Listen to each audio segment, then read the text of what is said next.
Hello, hello, hello, everyone. Welcome. Happy Wednesday. I am Claire Jones. I am a productivity expert and change guide for growth for women visionaries in transition. And we are jumping on today for my Visionaries in Transition Facebook Live series, where I interview the amazing and inspiring impact makers in my network. And we discuss the transitions that have shaped our lives and our businesses, because they are many at the end of the day. And so if you're joining us, please like, share, comment below, subscribe if you're joining us on YouTube. And today I'm talking to Ame-Lia, who is with Hum Consulting. And we have had a long relationship. I don't know how long we've known each other at this point, but it's been a while. Yeah, it's been a while. It's been an amazing journey. Yeah, we initially connected through the EWomen Network, right? Yeah. And that network has just been fueling my soul for a long time. It's so amazing to be surrounded by so many women who are taking that like lift each other up as we climb approach. It's so refreshing. Yeah, totally. They were my tribe. Like, I found them and I was like, oh, there's other people like me out there. So good. Yeah. So let's jump into it. Tell me your backstory. How did you get to where you are today?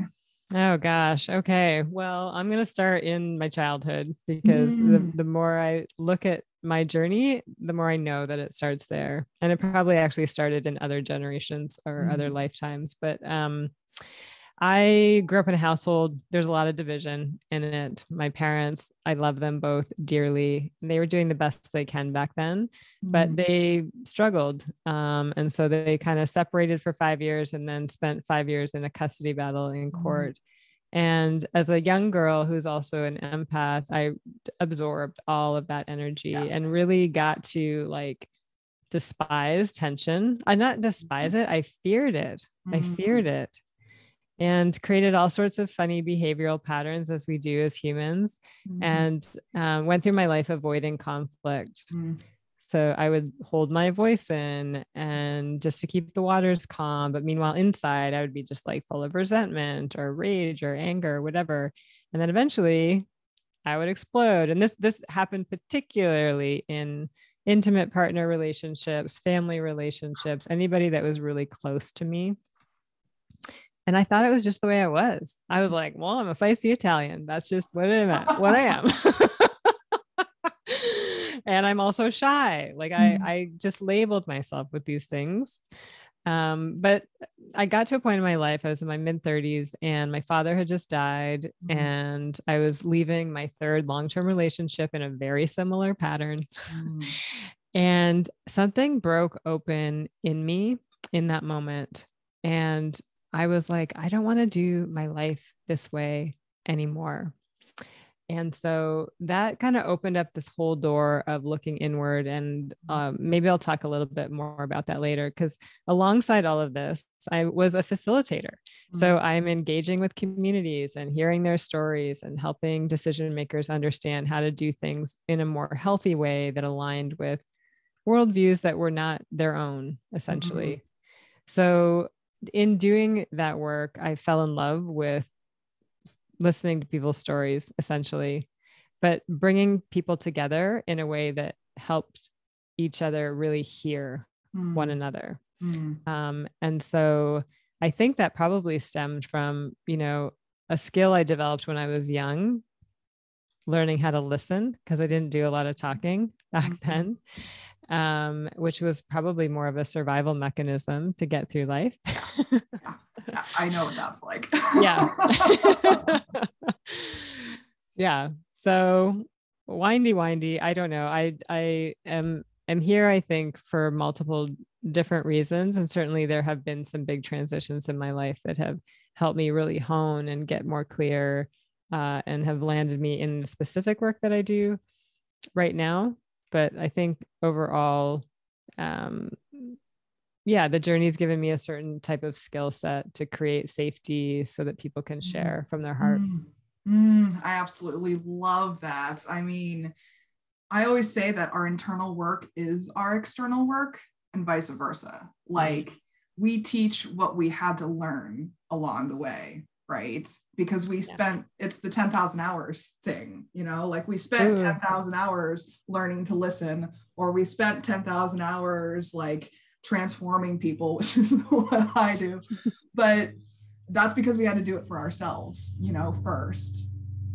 I love that. Absolutely. I love how you relate it to the 10,000 hours. It's like, because we're always searching when those things come up. You're like, oh, what am I the expert in? What course have I taken? What, program have I taken? Certification do I have? But it's like, you have your life as your certification. Totally. Exactly. That's why I love boiling it down to our personal hero's journey, because that's where that's our test center for how we test our abilities, test our strengths, test our weaknesses, test our zones of genius, so that we can, rise up and be like, I am a warrior in X, Y, and Z because I fought on this battlefield for 10,000 hours. Totally. It's so great. Yes. Yes. Yeah. So you mentioned Cool. transitions, but what are the big transitions that have shaped your journey? Yeah, well, I started to get into one, and then there's another one I'd love to share. But so I think coming out of that relationship, having all the pain around my father dying, there was something that cracked open in me, and what it really was it was no longer satisfying for me to look outward for the solutions to my problems, which is what I had been doing, in particular in my intimate partners, God bless them, but I blamed them a lot for everything. Yeah. And when I started to look inward and really deepen my understanding of my emotions and where they were coming from, and also the impact I was having with how I was showing up in the world, that really shifted everything for me. It was hard to look that way at first, but then there was immense power in it, because I was like, oh, I don't have to rely on these people for safety, for love, for connection, it's like that stuff starts in here first, and I can be that first instead of waiting for it to arrive. So that was huge for me, just more from a personal perspective in terms of changing how I showed up in the world, the relationships I was able to foster after making that transition. And I think in a lot of ways, that's led to the ease in which I do the work that I do today. Yeah, I absolutely love that. I mean, one of the big transitions that I think I experienced that relate very much to yours is that sense of like home and safety and creating it for ourselves. Like I've started thinking about it as like the crab. Like I've gotten into astrology a lot lately in Cancer. Like we carry our homes with us as the crabs, And I had this pivotal moment in relationships similar to you, where I was like, oh, I create my own sense of home. That's not dependent on someone else. Like, yes, they influence it. Yes, they impact it. Yes, we like compromise and co-create together. But my fundamental sense of safety and home is going to be internal at the end of the day. Yeah. So much power in that. Mm-hmm. Yeah. And it's a paradigm shift. It is a paradigm shift. And, if you look at the world today, we've built our society in normalizing that our power is out there. We blame our politicians, we blame the systems, we blame all the things.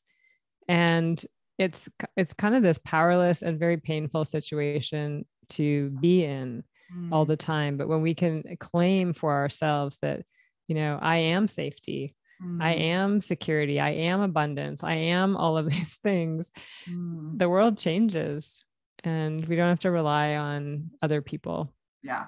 Yeah, totally. I mean, it's a yes and thing too. Yes. Like it takes a village to succeed. You need a village behind you to succeed. And yes, the systems and the hierarchies and the political structures, the economic structures, all of this stuff is going to affect us in some shape or form, but it's not all one or the other. Like it's not all external and it's not all internal. And so finding that balance for yourself is so key. Yeah, I agree. Yeah. And necessary for all those other things to change as well. Totally. Yeah. Totally. I mean, I think it's really taking ownership for your part in it. Yes. You know, and recognizing that you are within a larger structure, because we are within society. Like, we have to interact with people. Like, it's nearly impossible to never interact with anyone ever. Yes, totally. But we can also take ownership over that interaction and how we show up in that interaction. Absolutely. And of course, my landlord decides to mow the lawn during our conversation. That's okay. It's the beauty of doing all our work at home. Right, exactly. Yeah. So what kind of lessons do you learn along the way? Oh gosh. Well, trusting my intuition was a big one during that phase of my life. I think I went through my life always feeling these body sensations, but not really knowing what they were and ignoring them. And then they manifested in all sorts of strange things like skin rashes and shingles. I had shingles when I was in my early 20s and all of these things. And then eventually cancer, actually. Wow. And that was the second big transition for me, where again, it's such a painful event, and it allowed for another crack to appear, that I could peer through life through a different lens. And this time around, it was really that trauma informed lens to say, oh, that childhood that I had, it did impact me. And these are the certain ways that I'm still projecting the safety mechanisms that I created back then to feel safe or secure. And so the trauma informed lens was really important for me because it allowed me to look at myself through a lens of compassion. Yes. And not only myself, but then it's like impossible to keep that to yourself. I started to look at the whole world differently. And I saw all the division, all the tension through that lens, and had such compassion for the way in which our world is right now. And that really has deepened my work as a facilitator to always bring that trauma-informed lens with me wherever I go. And it allows me to be in spaces I couldn't have been in before cancer. So those are, I think, two lessons, is just that, I guess, shift in perspective and that embracing of compassion for myself and others. And then really learning how to trust my intuition. I absolutely love that. I mean, the intuition thing, I actually posted about that today. Like, it was a $20,000 lesson for me, like listening to my intuition. Yep. But I learned it. Yep. But it's a very painful and expensive lesson sometimes. Yes, it is. I've been there. Yeah. And I also thought of, I've seen this meme circle around on the internet sometimes. It's like, the problem with becoming an expert in human behavior or a psychologist or like these trauma-informed practices that we learn is that we can't really get mad at anyone anymore because we understand why they're doing what they're doing. Totally. Like, yeah. I can't get mad at people because I'm like, oh, right, you're traumatized because of X, Y, and Z, and that's how you're coping. So I understand. It sucks, but I understand. Yeah, it is. And I want to make a distinction there too, and that because I work a lot in restorative justice, so with folks that have ended up in the criminal justice system, and we take a trauma-informed lens to our working with them and the victims, and it's both. And it's not necessarily getting upset with people, but it's holding people to account with compassion. We can do that. And so it's not, so when we say, oh, compassion, yes, everything's fine, I understand, we still don't, there's still an ability to hold ourselves accountable to the harm that we might cause by showing up in certain ways, but we can hold that with love. Yes. I mean, I instantly just thought of what we were talking about earlier. Is like, we have to take ownership of our part within the trauma system. Yes. You know, like, everyone is probably affected by trauma in some shape or form, especially nowadays in our current society. Yes. There's massive traumatic events going on everywhere all the time. But we have to also take ownership for our part in that trauma system. I mean, even the pandemic alone, it's massive collective trauma, you know what I mean? And so how we've all coped with that, it's a whole range, you know? And it's just like, all right, do you, boo, take no shit, but do no harm at the same time. Yeah, totally. And it's a dance. And I'll say it's a process, because I think, I mean, often I'm looking through the world through the lens of colonization and our collective trauma over thousands and thousands of years, how we've been showing up. And I really feel like the pain that we're experiencing on a global level now, you know, I think George Floyd's murder woke us up. The discovery of all the unmarked graves with our Indigenous communities woke us up.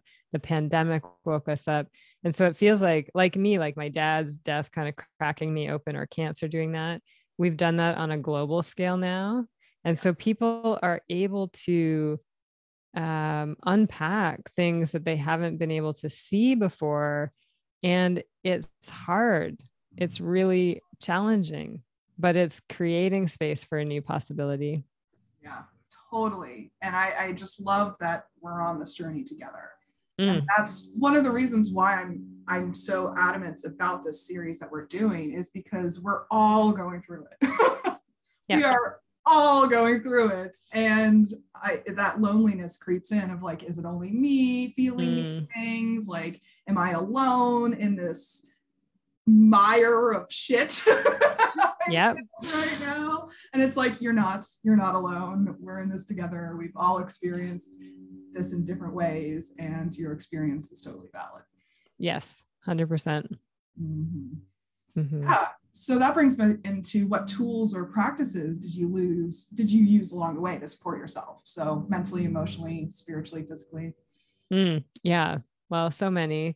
Meditation has certainly been something I've keep developing and honing, and that, especially in the cancer journey, that got really important, where I was able to tap into something bigger than myself during those moments, which really helps to keep showing up in the ways that I wanted to show up in that journey.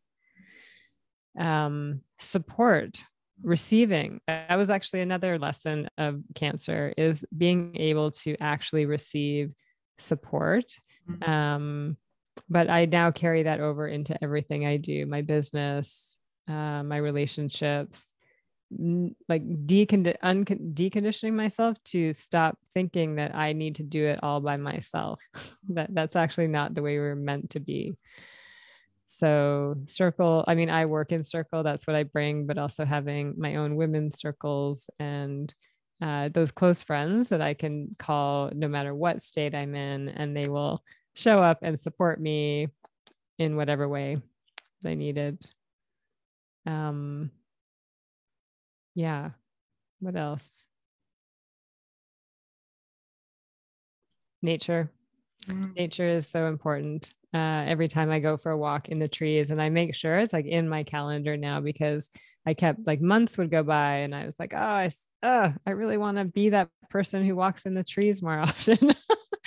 And then I thought, well, I could just become that. I just need to be more intentional about it. So it's in the calendar now, and at least once a week I'm in the trees soaking up that nature, because there's something magical that happens there too.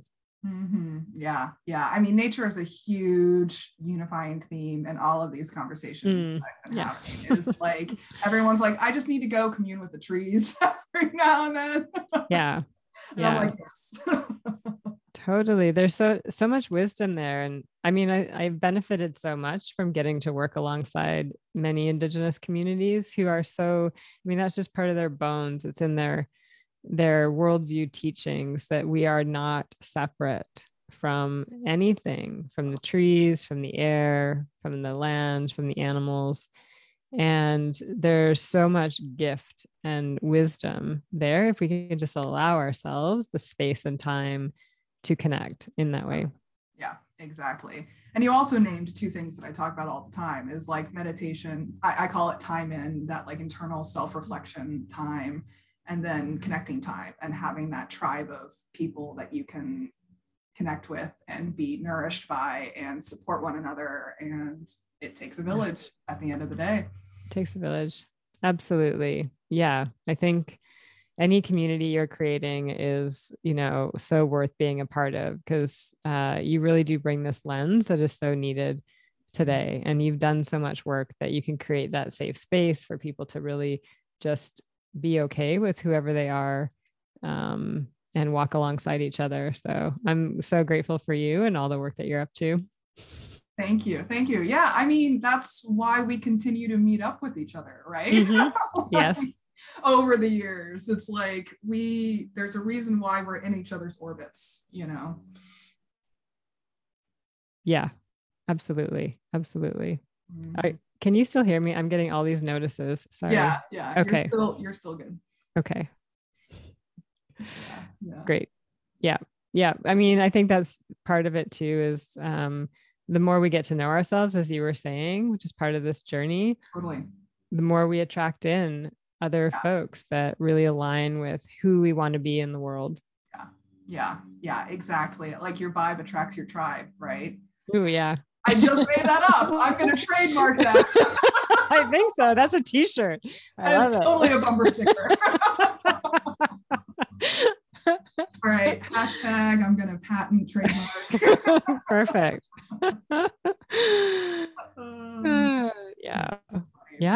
Yeah. I mean, you magnetize the people who are on the same frequency as you. And when that happens, magic happens, because everything just aligns so beautifully inside and out. Yeah. So true. Mm-hmm. Mm-hmm. And it's a double-edged sword too, because sometimes the tribe that your vibe attracts isn't the tribe that you want. So you have to shift that vibe.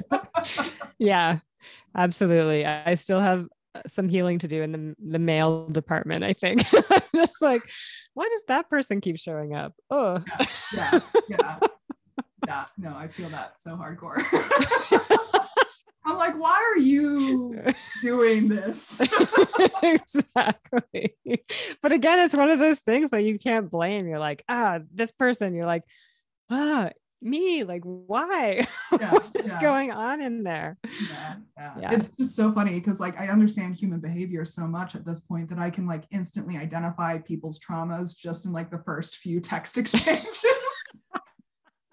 And I'm like, all right, check mommy issues. All right, check abandonment issues. Yeah, I mean, we've all got them. It's just like, what do you choose to want to deal with? Yeah, exactly.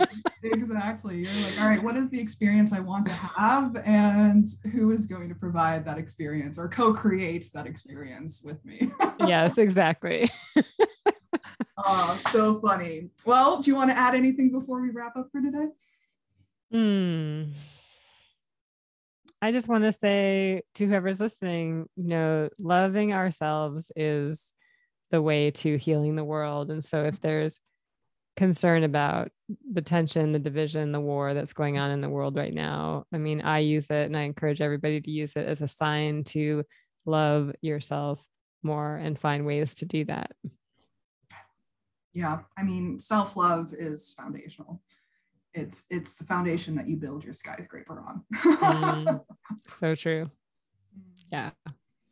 All right. Well, these are really powerful topics that we're talking about today, per usual. And audience, we definitely encourage you to jump in and provide your own thoughts and stories and feelings and insights with us as well. We'd love to know how transitions have shaped you in your own journey and your own lives. So special thanks to Ame-Lia for joining me today. It's been an absolute pleasure. Thank you, Claire. So great. I love that you're doing this series, and I'm honored to be part of it. So thanks so much. Yeah. I mean, it's been a lot of fun. It's one of the things where I'm like, people are like, when is it going to end? Like, do you have like a definitive end date? And I'm like, when I feel like it. Exactly. When I stop having fun doing it, that's when I'm going to stop doing it. Absolutely. I love it. And so as always, I'm always looking for new guests, and I am actually booked out to the end of October, but I recommend grabbing your spot sooner rather than later. So if you're interested in coming on, just let me know and I'll send you the sign up link. I can't wait to chat with all of you. This has been an absolute blast. And in the meantime, please comment, like, subscribe, and share. You can check out Linktree/Liminal Clarity for all of my links. And then where can people find you? Consulting.ca. And then I'm also on Instagram, Ame-Lia Tamburrini. So there's AME-LIA Tamburrini. Awesome. Yeah. And I'll put the links that you provided in the comments and all of that jazz so that people can easily access them. And then until next time, please remember that your authentic self is extraordinary. It is wonderful. And you owe it to yourself to create the elevated life that you know you are capable of. Take care, everyone. Bye.